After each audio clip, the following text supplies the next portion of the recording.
ធ្វើចតបានចេះតែក្តៅ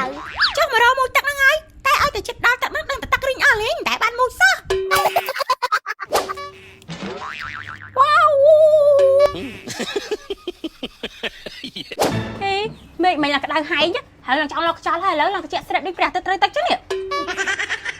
ឡើងទី1ហើយដែលយើងបានមួយទឹកឥឡូវយើងទៅសិនហើយតើនៅយូរខ្លាច់ដំណាំនៅលើផែនដីងាប់ខ្ទេចហាទៅហើយមិនបានមកវិញចឹងភ្លេចអរគុណឯងហ្នឹងតែបានមួយទឹកឲ្យយើង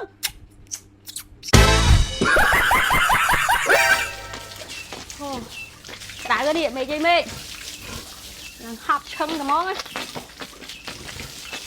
រីយ៉ាអត់មានទៅលេងក្រៅណាកូននៅក្នុងរោងបានហើយក្តៅណាក្តៅមែនទេនេះឡើងហប់ឈឹងហ្មងជុកព្រោះក្តៅនេះឡើងចង់លោកខ្យល់គ្នាហី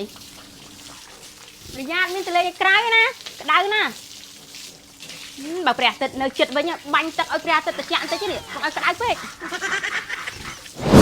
ក្តៅមែនហ៎អូយក្តៅខ្លាំងពេកសំបីតែជ្រូកកុំចង់ស៊ីចំណីទេនេះស៊ីម្ដងតតែបចុកគេបចុកឯនេះហើយចាំតែតាពៀតទៅវិញបកចង់តន់ត្មងនេះដាក់លេប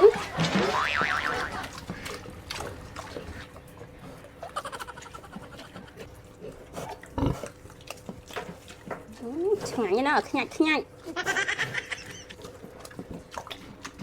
ចង់តន់សោះ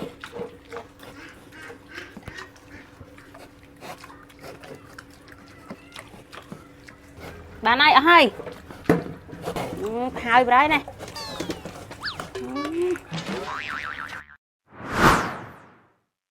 អុយមកក្មេងទីចេកម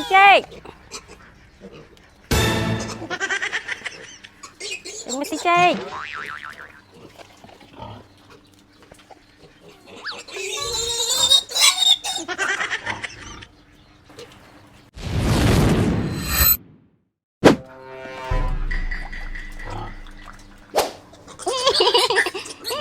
ជីលើមេហើយ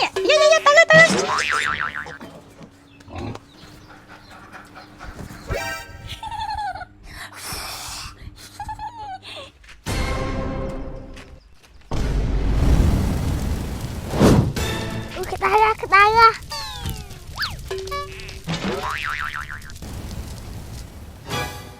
ប្រាតធ្វើចតបានចេះតែក្តៅមិនបានព្រោះកំដៅមកចឹងហ៎ព្រោះកម្ដៅចោលខ្លះទៅព្រោះតែក្នុងខ្លួនយ៉ាងហ្នឹងវាក្តៅខ្លាំងពេកបើក្តៅមិនមួយទឹកចេញចុះមករមួយទឹកហ្នឹងហើយតែឲ្យតែចិត្តដល់ទឹកហ្នឹងដឹងតែទឹករីងអស់លេងតែបានមួយសោះខំណាស់មកខ្ញុំបាញ់ទឹកឲ្យប្រាទៅអញតិចតិចវ៉ាវអូយតែថាតិចស្រួលអត់តិចស្រួលណាស់លើកទី1ហើយដែលយើងបានមួយទឹកឥឡូវយើងទៅសិនហើយតើនៅយូរខ្លាច់ដំណាំនៅលើផែនដីងាប់ខ្ទេចហេមេឃមិនឡើងក្តៅហែងហើយឡើងចង់លោកខ្យល់ហើយឥឡូវឡើងត្រជាក់ស្រេបដូចព្រះអាទិត្យត្រូវទឹកចឹងនេះហាទៅហើយមិនបានមកវិញចឹង